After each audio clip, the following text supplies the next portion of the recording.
Hi guys, we are discussing the book Reclaiming Hindu Temples by Dr. Chandni Sengupta, and in this video we get into the topic of forced conversions to Islam, which I think we will get to countless times throughout the book, but this is in context of the conquest of Sindh especially. The Arabs who invaded Sindh were bigots and zealots who were on a mission to raise the banner of Islam and convert as many people as they could in the garb of political conquest.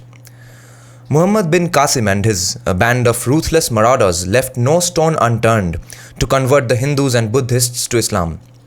To begin with, the Arabs imposed the jizya, a tax imposed on non-Muslims over the non-Muslim population categorized as Ahle Zimma, protected subjects, also known as Zimmis. The payment of this tax was the primary obligation of the Zimmis.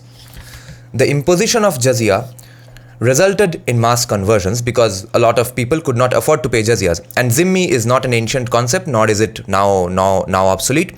You are a Zimmi if you live in an Islamic state, in an Islamic country, and that's why they feared the concept of Hindu Rashtra so much, because they think we are going to make them the non-Hindu Zimmis, the equivalent of their versions of what they treat us like. The settlements made by Muhammad bin Qasim with the governors of the cities clearly point to the clause of conversion.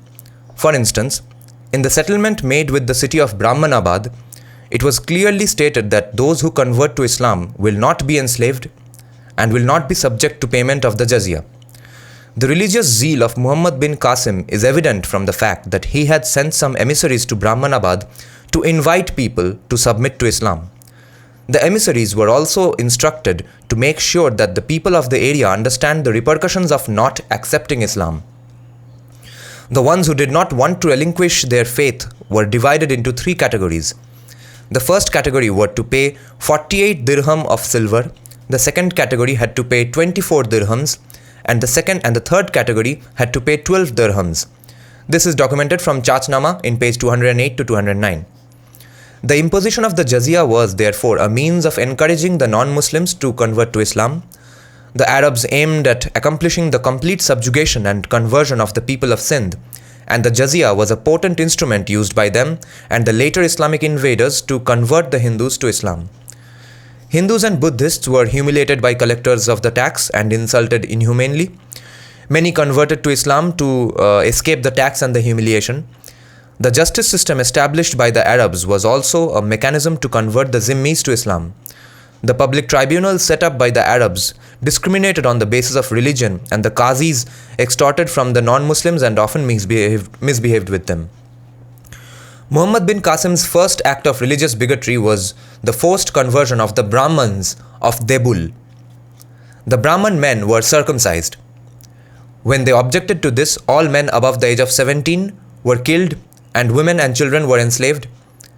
Nationalist historians like R.C. Majumdar opined that the Hindus and Buddhists were coerced into accepting Islam in Sindh.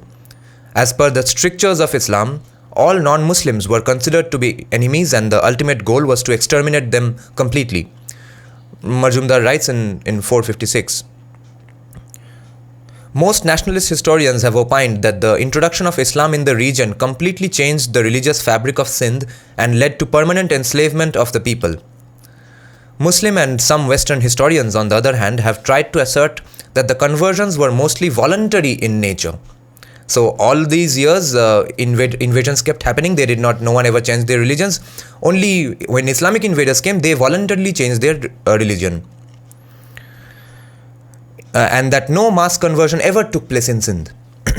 The earliest proponent of this theory was Thomas W. Arnold, who, writing in the late 19th century, focused on the quote-unquote tolerant policies of the Arabs in Sindh. Elaborating on the writings of Arnold, subsequent Muslim historians claimed that the benevolent nature of the Arab rule in Sindh convinced the non-Muslims to voluntarily convert to Islam. This theory is, however, inherently flawed as it does not take into account the numerous cases of mass conversions and enslavements that took place in Sindh during and after the Arab conquest. One case in point is the example of Kannauj, a land of the Hindus which Muhammad bin Qasim desired to bring under the Muhammadan fold. Muhammad bin Qasim's insatiable bigotry made him dream of winning converts in other parts of Bharat.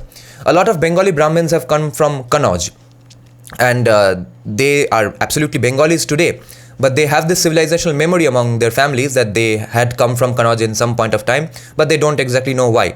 Maybe they ran away here. Now all of them are Marxists mostly, but they have forgotten that why they had to run away from Kannauj. He sent his emissary, Abu Hakim Shaybani, to force the people of Kannauj to convert to the Muhammadan religion. But Rai Harchandra of Kannauj was so appalled at the arrogance of Shaybani that he sent a befitting reply to him.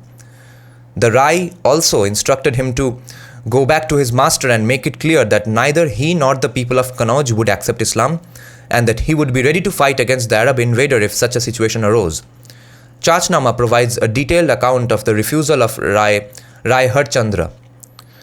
The quote says, "What fear have I of you that you should revolve such propositions and absurdities in your mind?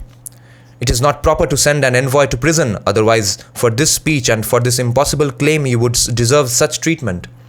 Other enemies and princes may listen to you, but not I. Now go back to your master and tell him that we must fight against each other in order that our strength and might may be tried, and that either I may conquer or be conquered by you." Chachnama, page 208.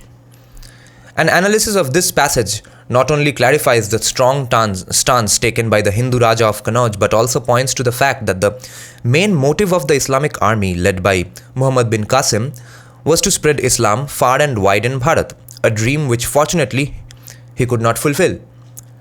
He did plan an invasion of Kannauj but was recalled by the Caliph.